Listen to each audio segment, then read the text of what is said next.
నమస్కారం NS news కి స్వాగతం. నా పేరు ఉషా. ముందుగా ముఖ్యాంశాలు. భద్రాద్రి కొత్తగూడెం జిల్లా పినపాక నియోజకవర్గం బూర్గంపహాడ్ మండలం ఇరవెండి కొసగుంపు ఆదివాసులపై ఫారెస్ట్ అధికారుల దాష్టికమైన దుశ్చర్య మానవ హక్కుల ఉల్లంఘన అని బీఎస్పీ భద్రాద్రి కొత్తగూడెం జిల్లా అధ్యక్షుడు తడికల శివకుమార్ అన్నారు. అమాయక గిరిజన ఆదివాసులపై జరిగిన దాష్టికముపై సమాచారం తెలుసుకున్న బహుజన సమాజ్ పార్టీ జిల్లా అధ్యక్షులు తమ నాయకులతో కలిసి ఇరవెండి కొసగింపు గిరిజన గ్రామాన్ని సందర్శించారు.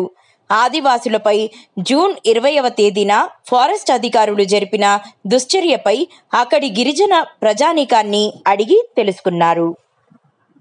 నేను బహుజన సమాజ్ పార్టీ భద్రాద్రి కొత్తగూడెం జిల్లా అధ్యక్షుడిని.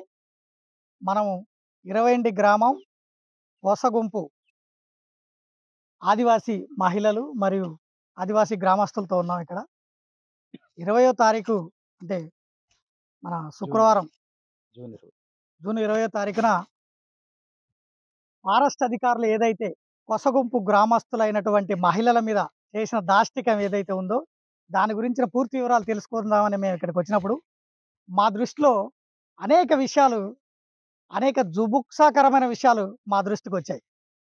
మానవ హక్కులు పరిహాస్యం చేయబడిన సంఘటనగా ఇది బహుజన సమాజ్ పార్టీ నుంచి దీన్ని తీవ్రంగా ఖండిస్తున్నాం.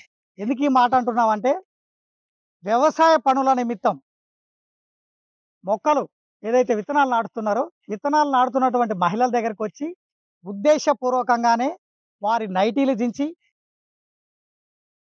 డ్యూటీలో ఉన్నటువంటి ఫారెస్ట్ అధికారులు వాళ్ళ వాళ్ళ వస్త్రాలు వివస్త్రులై స్థానిక యువతుల మీదకి అత్యాచార యత్నానికి పాల్పడినట్టు స్థానిక మహిళల వాంగ్మూలం ద్వారా మనకు తెలుస్తుంది.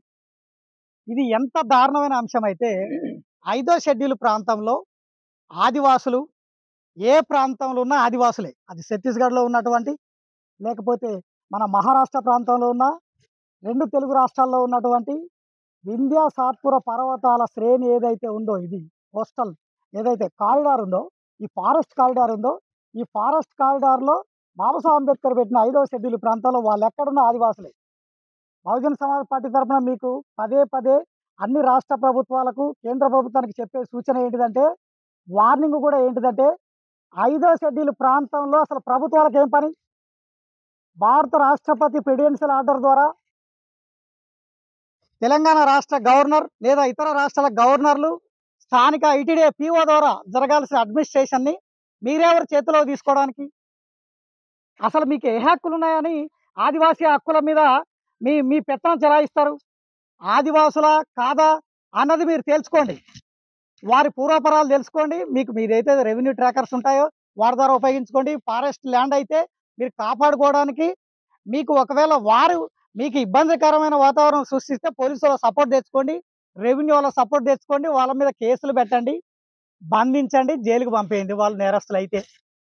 మీరు బట్టలు దించమని, మీరు అత్యాచారాలు చేయమని ఫారెస్ట్ చట్టాలు చెబుతున్నాయా? ఆదివాసీ చట్టాల దగ్గర ఫారెస్ట్ వాళ్ళకి అదనపు బాధ్యతలు ఏమైనా ఉంటాయా? మీరు ఇష్టానుసారంగా వ్యవహరించమని చెప్తాయా? భారత రాజ్యాంగంలోని 5వ షెడ్యూల్లోని ఈ భూభాగంలో భారత ప్రాథమిక హక్కులు ఏవైతే ఉన్నాయటువంటి భారతదేశంలో 1950లో పుట్టినటువంటి భారత రాజ్యాంగం అమల్లోకి వచ్చిన నాటి నుంచి ఈ భారతదేశంలో పుట్టిన వాళ్ళందరికీ ఆర్టికల్ 21 వర్తిస్తుందన్న కామన్ సెన్స్ లేదా మీకు అందరికీ? ఆర్టికల్ 21 ప్రకారం స్వేచ్ఛగా జీవించే హక్కు, రక్షణతోటి, ఆరోగ్యంతో, ఆర్థిక విలువలతోటి, ఆత్మగౌరవంతో జీవించే హక్కున ఈ ఆదివాసీ బహుజన ప్రజలకి ఆ హక్కును నిరోధించే అధికారం తెలంగాణ రాష్ట్ర ప్రభుత్వానికి రేవంత్ రెడ్డి సర్కార్కి ఎవరిచ్చారు? మేము సూటిగా ప్రశ్నిస్తున్నది ఏంటంటే, ఇంత జరుగుతున్నా పోలీస్ కంప్లైంట్ చేసినా పోలీస్ శాఖ ఎందుకు మౌనం వహించింది దీనిపైన? ఇంతవరకు సదరు ఎవరైతే ఈ మహిళలపై దాష్టికం చేసినటువంటి పురుష ఫారెస్ట్ అధికారులపై ఎందుకు చర్యలు తీసుకోలేదు? ఎందుకు శాఖాపరమైన చర్యలు ఫారెస్ట్ అధికారులు తీసుకోలేదు? ఎందుకు పోలీస్ శాఖ ఎఫ్ఐఆర్ చేయలేదు? ఇప్పటి వరకు వారిని విచారణకు ఎందుకు పిలవలేదు? మరికొన్ని ప్రశ్నలు ప్రభుత్వాన్ని మేము సూటిగా అడుగుతున్నది ఏంటంటే, మీరు చట్టాన్ని చేతిలో తీసుకోవడానికి ప్రభుత్వ అధికారులకు అదనపు అధికారాలు ఏమైనా ఇచ్చిందా రెవెన్యూ గవర్నమెంట్ ఏదైనా, రేవంత్ రెడ్డి సర్కార్ ఏమైనా అదనంగా ఫారెస్ట్ వాళ్ళకి ఏమైనా హక్కులు ఇచ్చారా? మానవ హక్కులు ఉల్లంఘించమని. ఇదేమైనా 9వ షెడ్యూల్ ప్రాంతమా, కల్లోలిత ప్రాంతమా? తెలంగాణ రాష్ట్రంలో భద్రాద్రి కొత్తగూడెం జిల్లాలో కొత్తగూడెం పట్టణానికి కూతవేడు దూరంలో ఉన్నటువంటి ఈ గ్రామంలో మీరు చట్టాన్ని ఇంత తీవ్రంగా ఉల్లంఘిస్తూ ఉంటే స్థానికంగా చట్టాన్ని కాపాడాల్సిన ఎంఆర్ఓ, స్థానికంగా చట్టాన్ని రాజ్యాంగాన్ని రక్షించాల్సిన సిఐ మీరందరూ ఏం చేస్తున్నారు? బహుజన్ సమాజ్ పార్టీ నుంచి తీవ్ర స్వరంతో మీకు హెచ్చరించేది ఏంటిదంటే ఇప్పటికైనా ఆదివాసీ సోదరుల మహిళల పైన చేసిన దాష్టికాన్ని ఇప్పటికైనా మీరు శిక్షా స్మృతిలోకి ఎక్కించండి. లేకపోతే బహుజన్ సమాజ్ పార్టీ ద్వారా మేము కలెక్టరేట్ని ముట్టడిస్తాం.